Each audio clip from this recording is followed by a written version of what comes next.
Bismillahirrahmanirrahim. The meeting today was called to kind of give civic education to the members of the Nubian community as to why we went to court about the Gazette notice operating the affordable housing project in Kenya.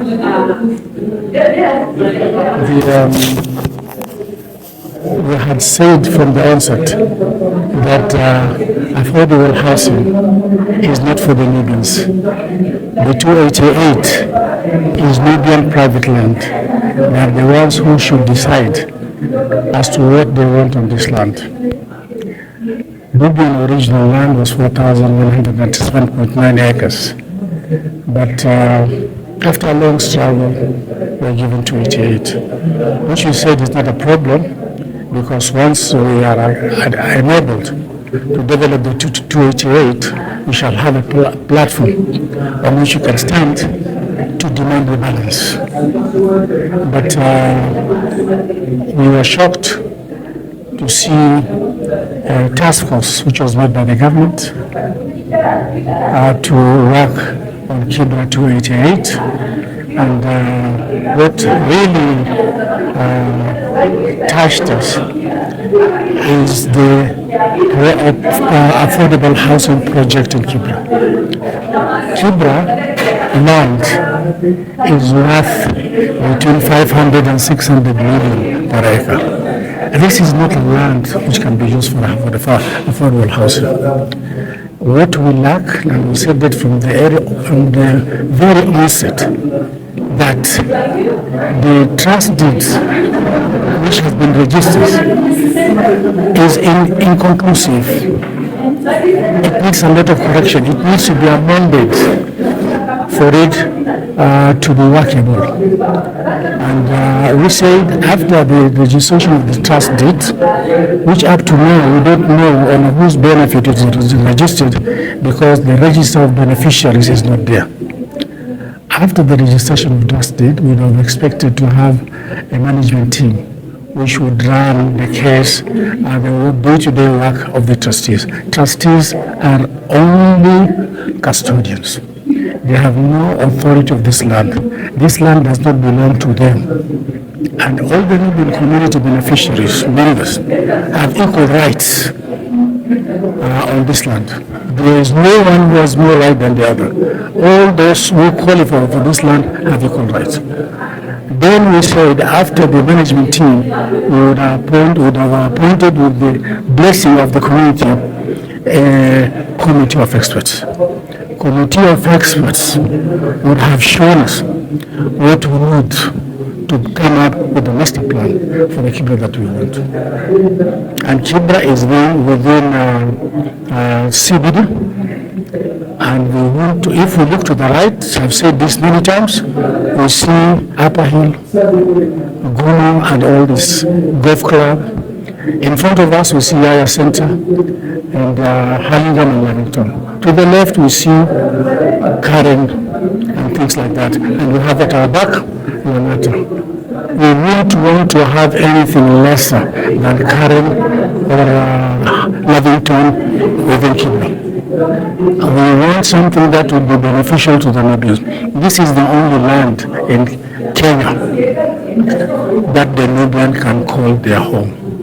Just like the Kikuyus have Central Province, the Luos have Luola, Nyanza, the Luos have their places, and the coastal people, etc., they have their places. For the Nubian, it's only Kibra. And that is when they talk about unleashing potential for wealth, that's what we want to use Kibra for, to unleash potential for wealth for our community. I once asked the Housing Secretary and Minister of Land, is it a crime if Nubians want to live in houses like those in Budaiga, like in Karen? Is it a crime for those big V8 vehicles and things like that to be parked outside Nubian home? It isn't. So we want the Nubians to be allowed, because the title deeds in the name of the Nubian community, the Nubians themselves should be allowed to make decision on what they want the land to be used, not for anything to be imposed on us by outsiders. This is what I have to say for now. The meeting today was called essentially to educate our people, to give some kind of civic education as to what the trust deed, which was registered in 2022 means. As opposed to the trust deed which was registered in 2013, the 2022 trust deed is draconian. It gives all the powers to the 13 trustees. The other people do not have any power over it. They even have the power to sell the land, to auction the land, to do whatever they want with the land, which we believe is wrong. This is why people went to court. And we supported them after having read the trust deed. We appealed to the members of the Nubian community to read the trust deed, particularly the 2022 trust deed. They can compare, if you want, with the 2013 trust deed. The 2013 trust deed was temporary. It was only for 6 months and then it be amended. But then it was not amended, but when the trustees were given the opportunity to call people to amend the trust deed, they decided to do it on their own self. This is the position, and alhamdulillah, we had a very fruitful meeting. We had a good lawyer who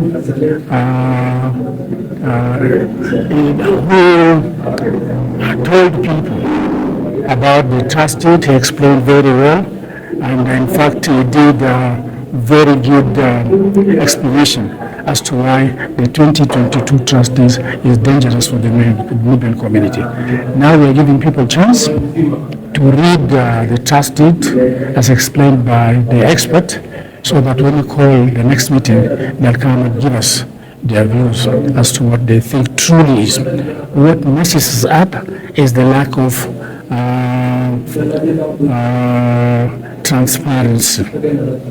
We also lack truthfulness. We are not sincere. We are Muslims. We should be sincere in what we are talking about. We should tell people the truth, otherwise we shall be answerable. Recently, the Council of Elders was being attacked of not being sincere, and we are being told to trust the amana. Exactly.